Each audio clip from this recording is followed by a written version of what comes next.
میرا نام آمنہ اتارے ہے، میں لاہور سے بات کر رہی ہوں۔ پیارے باپا جانی، آپ نے ترغیب دی تھی کہ یوم دعوت اسلامی کے موقع پر اسلامی بہنیں اپنے اپنے علاقے میں ہونے والے اجتماع میں دعوت اسلامی کے بارے میں بتائیں گی، تو میری آپیوں نے ہفتہ وار ہونے والے اجتماع میں دعوت اسلامی کے عنوان پر ہی بیان دیں گی، اور آپ نے اسلامی بھائیوں کو اس خوشی کے موقع پر نئے لباس پہننے کے لیے کہا تھا، تو کیا اسلامی بہنیں بھی گھر میں اسی خوشی میں نئے لباس پہن سکتی ہیں؟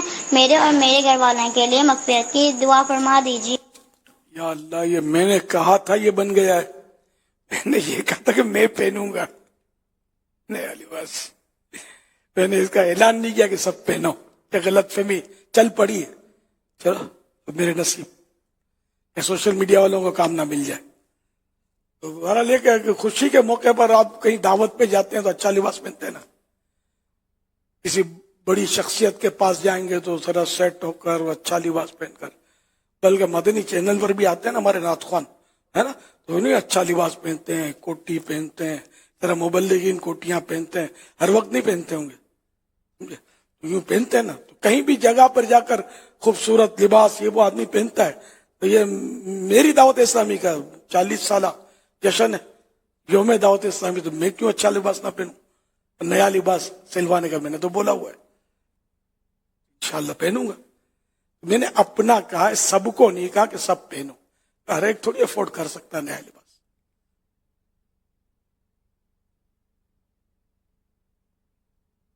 اسلامی بہنیں بھی چاہیں تو بالکل پہنے، جن کو خوشی ہوئی ہو اور پیسے بھی ہو جیب میں، اگر پہننا چاہے تو اللہ کی رضا کے لیے تو اچھی بات ہے، اور کام آئے گا۔ یہ تو نہیں کہ یہ ایک بار پہن کے پھینک دینا ہے، کام تو آتا رہے گا نا۔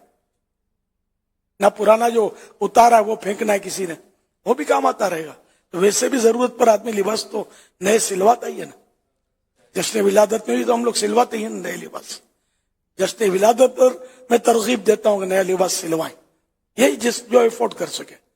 انڈر شوٹ تو عید پر بھی جس کو حیثیت ہوتی ہے وہ سلوائے گا، اور رمضان عید، میٹھی عید، بقر عید، میٹھی عید پر زیادہ تر سلواتے ہیں، بقر عید پر وہی کام آتا ہے، ایسا شاید ہوتا ہے۔ صلو علی الحبیب صلی اللہ علیہ وسلم۔